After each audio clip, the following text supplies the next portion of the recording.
मैं 15 साल का हुआ तो एक रात मेरी माँ ने मुझे उठाकर बहुत मारा और कहा कि तुझे शर्म नहीं आती, अब से तुम मेरे साथ नहीं सोएगा।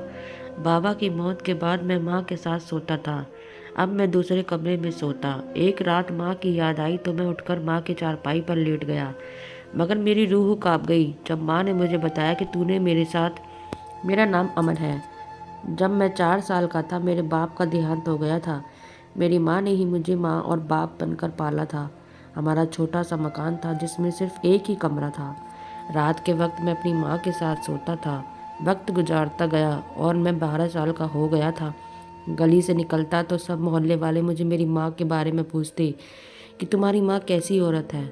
मैं हैरान होता, सब मोहल्ले वालों को मेरी माँ की क्यों इतनी फिक्र लगी रहती थी।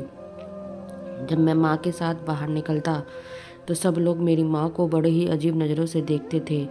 एक रात मैं सोया पड़ा था कि हमारे कमरे की खिड़की जो गली की तरफ लगी हुई थी, किसी ने पत्थर मारकर उसका शीशा तोड़ दिया। मेरी माँ और मैं दोनों उठकर बैठ गए थे। माँ को अचानक से पता ही नहीं किस बात पर गुस्सा आ गया और वो कहने लगी, तुम मेरे साथ नहीं सोओगे बल्कि बाहर सहन में सोया करोगे।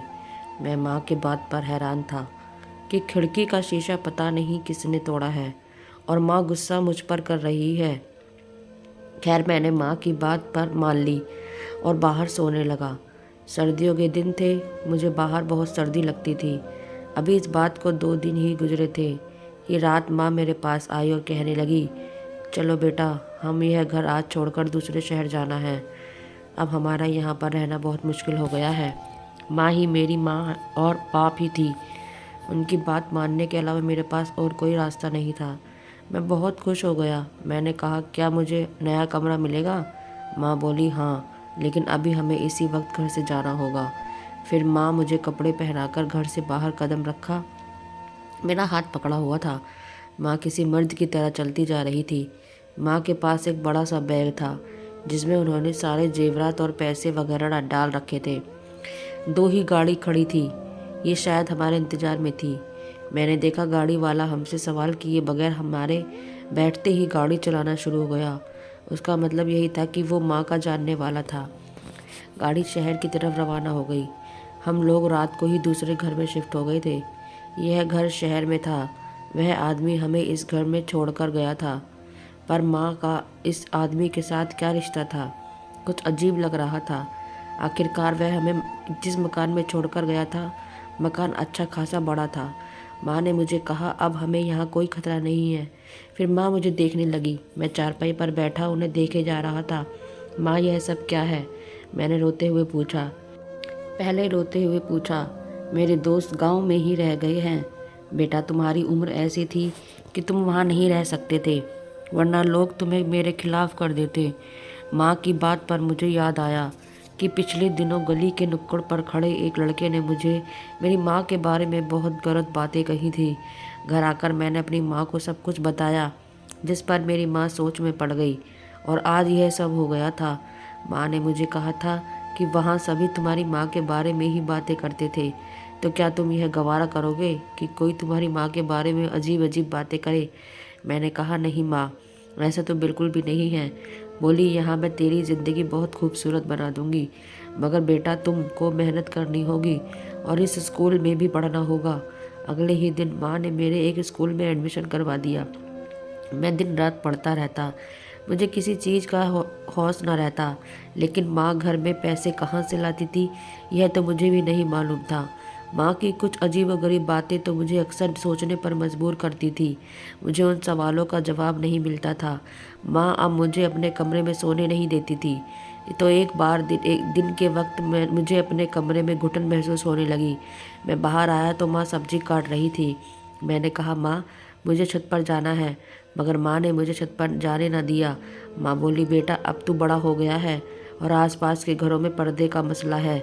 इससे पहले कि कोई तेरी शिकायत करे तो छत पर मत जा। मुझे माँ पर गुस्सा आ रहा था। मुझ पर इतनी शक्तियाँ क्यों कर रही थी? जब मैंने छत पर जाने की जिद की तो माँ कहने लगी, बेटा तू भी नहीं जा सकते, मेरी बात को समझने की कोशिश करो। मैं माँ की बात से नाराज़ होकर वापस अपने कमरे में आ गया, मगर आज मुझे बहुत बेचैनी हो रही थी। मैं जानना चाहता था कि ऐसे मुझे मना क्यों करती है, और आज मेरा दिल घबरा रहा था। थोड़ी देर बाद मैं फिर उठकर माँ के कमरे में गया। मेरी नज़र दूसरे चारपाई पर पड़ी। मैं वहीं बैठ गया। मैंने कहा, माँ, मेरा दम घुट रहा है, मैं यहीं सोना चाहता हूँ।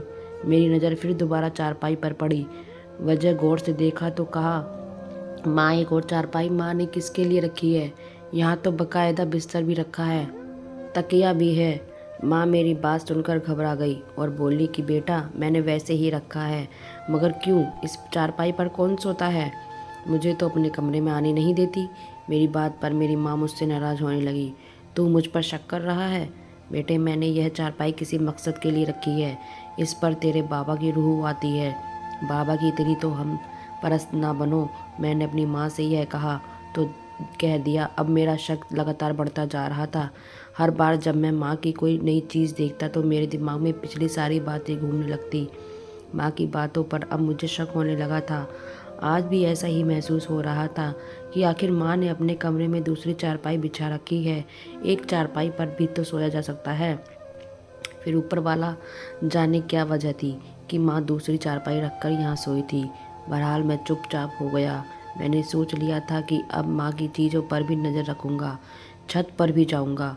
पर इससे पहले ही एक ऐसा वाक़या मेरे साथ हो गया जिसने मेरे दिमाग को हैरत में डाल दिया और माँ की हकीकत खुलकर मेरे सामने आ गई। उन दिनों माँ मुझसे छुपकर मैं एक वर्कशॉप पर काम करने लगा। मुझे और कोई काम नहीं आता था क्योंकि मैं ज़्यादा पढ़ाई करता, पर अब मैं कुछ हुनर सीखकर पैसे कमाना चाहता था। मैं चाहता था कि ज़िंदगी की गाड़ी भी आहिस्ता आहिस्ता चलाए, कि माँ पर ज़्यादा बोझ ना बनो। न जाने माँ पैसे कमाती कैसे थी, यह राज आज तक मुझे नहीं मालूम हुआ था, पर मैं यह ज़रूर जानना चाहता था कि माँ को पैसों की ज़रूरत होती है। वह पाई पाई का हिसाब इसलिए करती है क्योंकि उसके पास पैसे कम होते हैं। हैरत की बात ये थी कि घर के सारे जेवरात वैसे के वैसे ही पड़े थे, मानो जेवर भी नहीं बेचे थे, बल्कि अब वो उन जेवरात को पहनने लगी थी। और मैं जब भी माँ को देखता हूँ वो रंगीन कपड़े पहने हुए दिखाई देती। उन्हें देखकर लगता कि माँ विधवा बिल्कुल भी नहीं है। विधवा औरतों का तो रंग चाल ढाल ही और होते हैं। उन्होंने सफ़ेद सफ़ेद या हल्के रंग के कपड़े पहने होते हैं, अक्सर ही गमगीन रहती है। कम से कम मैं तो अपने गांव में यही देखा था, पर माँ उल्टा सच समझ कर रहती है। खुद को कभी भी बूढ़ा नहीं होने देती, बल्कि अपने चेहरे पर सुर्खी पाउडर और हाथों कलाइयों में जेवर रखती है। मैं माँ की बातों पर कभी भी शक नहीं करता था, पर आज होने वाले एक वाक़ये ने मुझे माँ की तरफ ज़्यादा शक करने पर मजबूर कर दिया था। मैं जिस वर्कशॉप में जाता था वहाँ एक दिन मुझे राहुल नाम का लड़का मिला। वह लड़का मुझे बार बार गौर से देख रहा था। कभी आकर मेरी तरफ ध्यान देता तो कभी मुझे पानी का गिलास देता। मैंने कहा कि तुम कौन हो, किस गांव से ताल्लुक़ रखते हो? इत्तेफाक से हम दोनों एक ही गांव के थे। मज़े की बात तो यह थी वो मुझे और मेरी माँ को जानता था, मगर मैं नहीं जानता था। आज वो मुझे 1 साल बाद मिला था। हम दोनों एक दूसरे से गले लगकर बहुत खुश हुए। वह कहने लगा, तुम आ गए, हमें तो पता ही नहीं चला। तुम्हारी माँ रातों रात उस मोहल्ले को छोड़कर न जाने कहाँ चली गई और तुम भी नज़र नहीं आए। हम तो यह समझे कि ऊपर वाला ने करे कहीं तुम्हें लोगों को साथ कोई हादसा तो नहीं हो गया, क्योंकि तुम्हारी माँ के तो वैसे भी बहुत से लोगों के साथ। यह कहकर उसने बात अधूरी ही छोड़ दी। मैंने कहा कि अपनी बात पूरी करो, तुम क्या कहना चाहते हो? तो वो बोला कि नहीं नहीं, कुछ नहीं, मैं तो बस वैसे ही कह रहा था। और सुनाओ, तुम्हारी माँ ठीक है? उसने अजीब से लहजे में पूछा। उसके लहजे में एक अजीब सी नफरत थी। मैंने कहा, ठीक है। मैंने उसे बहुत कुरेदने की कोशिश की थी। वो मुझे इस बारे में कोई और बात भी बताई, लेकिन उसने मुझे कुछ भी नहीं बताया। हाँ, इतना बोला कि तुम जैसे बेटे बहुत लाचार होते हैं, जो अपनी माँ के कैरेक्टर की वजह से दूसरों के सामने शर्मिंदा होते हैं। उसने यह बात बातों ही बातों में कह दी थी, तो इसके ऊपर कोई खास जवाब ना दे सका। मगर मेरी माँ अब पर शक ऐसा गहरा होता जा रहा था। मैं चाहता था कि मैं माँ को रंगे हाथ पकड़ूं। मैं समझदार हो गया था। मैं माँ को बहुत शरीफ समझता था। मुझे लगता था कि माँ किसी से मिलती है, इसका किसी मर्द के साथ कोई चक्कर है तो ज़रूर, या फिर कोई और बात है तो इसकी, जिसकी वजह से मेरी माँ बेफिक्र सी है। इस रात घर आकर मैंने हर चीज़ पर नज़र रखनी शुरू कर दी। आज मैंने एक अजीब सा मंजर देखा। रात के तकरीबन 1 बजे जब मैं अपने कमरे से बाहर आया, मैंने सोचा था कि आज अपनी माँ के कमरे में जाकर ज़रूर देखूंगा कि वहाँ क्या होता है, दूसरी चारपाई पर कौन होता है।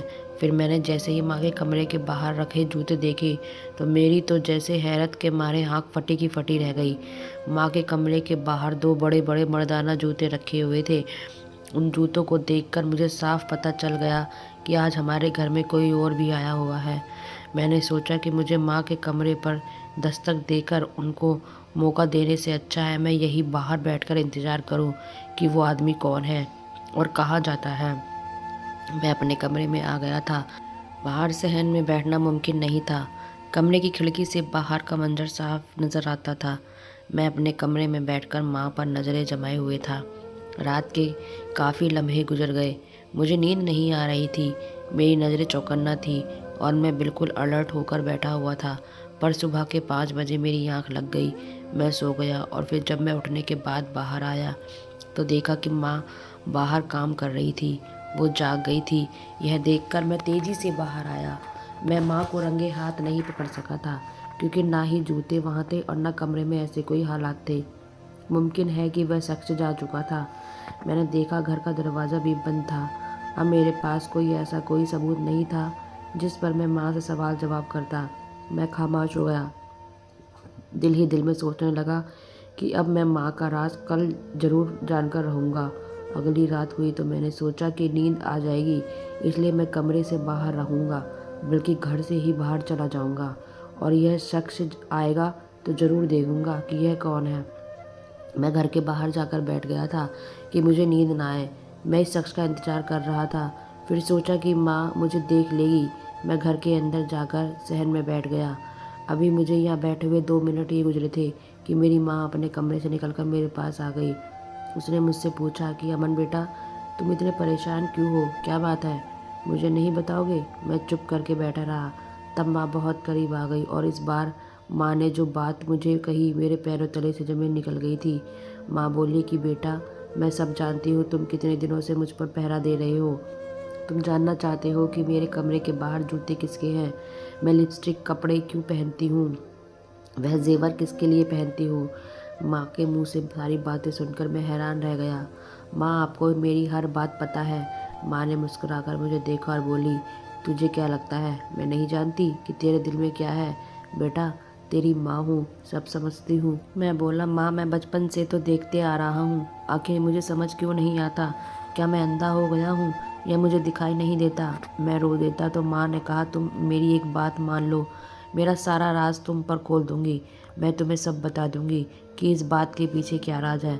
मैंने कहा, बोलो, तुम जो कहोगी मैं मानूंगा, पर मुझे अब इस कश्मकश में ना रखो। मुझे अपनी हर बात बताओ।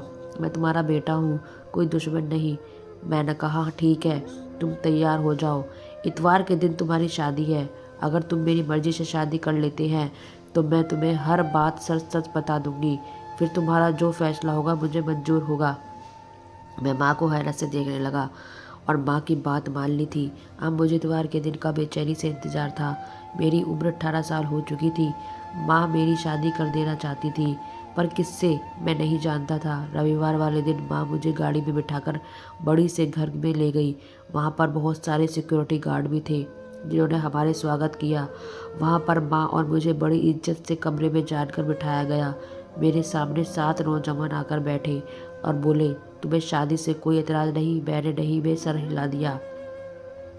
तुम हमारी बहन को खुश रखना, हम तुम्हारी हर तरह से मदद करेंगे। मैंने हाँ में सर हिला दिया। मैं नहीं जानता था माँ इस लड़की से शादी क्यों करवाना चाहती है जिसके 7 भाई है। थोड़ी सी देर के बाद शादी के पेपर मेरे पास लाए गए जिस पर मैंने साइन कर दिए। यूं सरा मेरी बीवी बन गई। माँ की शर्त थी, मैंने पूरी कर दी। फिर मेरी बीवी अपने कमरे में बैठी थी। मैं माँ के पास आया, उसे कहा कि माँ, अब अगर आप मुझे सारे राज नहीं बताए तो मैं भी आपकी कोई बात नहीं मानूंगा। मेरी बात सुनकर माँ मुस्कुराई और बोली, इधर आ मेरे बेटे, मैं तुझे एक बात बताऊंगी, पर वादा कर तू कभी अपनी बीवी से इन बातों का जिक्र नहीं करेगा। मैं माँ के पास बैठा तो माँ ने अपनी कहानी शुरू की। देखो बेटा, इस दुनिया में औरत कितनी भी शरीफ क्यों ना हो, यह मर्दों की दुनिया है। अकेले और तन्हा औरत पर इल्ज़ाम ज़रूर लगाती है। गांव में भी ऐसा ही हुआ। हमारा छोटा सा घर था, तुम मेरे पास सोते थे। गांव में बहुत से घटिया लोगों की नज़र मुझ पर थी। हमारे कमरे की खिड़की गली की तरफ थी। उसी वाली खिड़की से नज़र तो नहीं आता था, मगर यह ज़रूर पता चल जाता था कि हमारे घर में कितने लोग हैं। जब हम माँ बेटा कमरे में होते तो गंदे लोगों की निगाह हम पर होती थी, और वह अपने नापाक दिमाग में ही सोचते थे कि रात के वक्त कमरे में मेरे साथ कोई मर्द है। वो लोग मुझे एक बुरी और समझते थे। एक दिन जब उन्होंने खिड़की का शीशा तोड़ा, मैं डर गई थी और तुम पर भी गुस्सा किया कि तुम आज से अलग सोया करोगे। मगर जब लोग मुझ पर अजीब अजीब बातें करने लगे तो मैं तुम्हें लेकर शहर आ गई। यहाँ घर में बहुत मजबूरी में एक आदमी से शादी कर ली थी। वह बहुत ही शरीफ और अच्छा इंसान था। मैंने उसके साथ सिर्फ एक पेपर वाली शादी की थी ताकि मुझे सहारा मिले और मैं सारी ज़िंदगी विधवा ना कहलाऊं। मैं चूड़ियाँ और जेवरात इसलिए पहनती थी कि आने वाले हर औरत को यह बात बता सकूं कि मैं सुहागन हूँ, विधवा नहीं। इसी वजह से औरतें मुझे कभी भी बेसहारा नहीं समझती थी। हर औरत मासूम और शरीफ नहीं होती, उनमें कुछ चालबाज भी होती हैं, और बुरे मर्द तो हर जगह मौजूद हैं। वह अकेली औरत के पीछे पड़ ही जाते हैं। मैं अपने जेवरात के जरिए सभी को यही पैगाम देती कि मैं एक विधवा नहीं हूँ, बल्कि मेरा पति भी है। मगर मेरे बेटे, तुम उस इंसान की फिक्र ना करो। उसने मुझसे सिर्फ एक पेपर के तौर पर शादी की है। उसकी पहली बीवी का देहांत हो गया है। वो कभी कभार मेरे पास ज़रूर आता है, यहाँ रहता है और मुझे महीने भर के खर्चे के पैसे भी देता है। उस आदमी ने मुझे सहारा दिया है। रही बात उन जूतों की, वो तो मैं रोज़ाना इसलिए रखती थी कि हर आने वाले को अंदाज़ा हो इस घर में कोई मर्द है। और बाकी तुम्हारे सवाल के जवाब तुम्हें मिल गए होंगे। मैंने कभी भी तुम्हारी इज्जत को नीलाम नहीं होने दिया, और जिस लड़की से तुम्हारी शादी की है, यह इस आदमी की भांजी है। तुम्हारी बीवी बहुत खूबसूरत है, मगर इससे कोई शादी करने को तैयार नहीं था। बस मैंने तरस खाकर इस लड़की की शादी तुमसे कर दी है। अगर अभी भी तुम्हें अपनी माँ पर कोई शक है तो तुम इस आदमी से जाकर पता कर लो। मैंने आज तक किसी की तरफ आंख उठाकर भी नहीं देखा। मैं माँ की बात सुनकर परेशान हो गया था। मैंने कहा, माँ, मैंने तो शादी कर ली है, तुमने मेरा हक अदा कर दिया। तुम चाहो तो मैं तुम्हें तुम्हारे पति के पास छोड़ आता हूँ। मैं इतना तंग दिल भी नहीं अपनी माँ की खुशियों पर रोक लगाऊं और अपनी झूठी इज्जत को महफूज रखूं। मेरी बात सुनकर माँ रोने लगी और बोली, बेटा, मैं तुम्हें अकेला छोड़कर कहीं नहीं जाऊंगी, लेकिन दोबारा तुम मुझ पर कभी शक मत करना। तुम्हारी माँ अकेली ज़माने से लड़ी है, पर मैं जिसके लिए लड़ी हूँ वो तुम हो। अगर तुम भी शक करोगे तो मैं टूट कर जाऊंगी। मैंने माँ को सीने से लगाया। मेरी आंखों से आंसू बहने लगे, क्योंकि मेरे पास कुछ भी कहने को नहीं था। सच है कि दुनिया में कई औरतें वाकई मजलूम होती हैं, चाहे वे अपने आप को साबित करने के लिए सालों क्यों न लगा दे। इस पर शक जरूर किया जाता है। आज मैं अपनी बीवी और अपनी माँ के साथ हंसी खुशी रह रहा हूँ। मेरा सौतेला बाप कभी कभार हमें मिलने आ जाता है, वो भी बहुत अच्छा इंसान है। दोस्तों, कहानी कैसी लगी कमेंट्स करके ज़रूर बताइएगा, और वीडियो को लाइक ज़रूर करें और चैनल को सब्सक्राइब ज़रूर करें। धन्यवाद।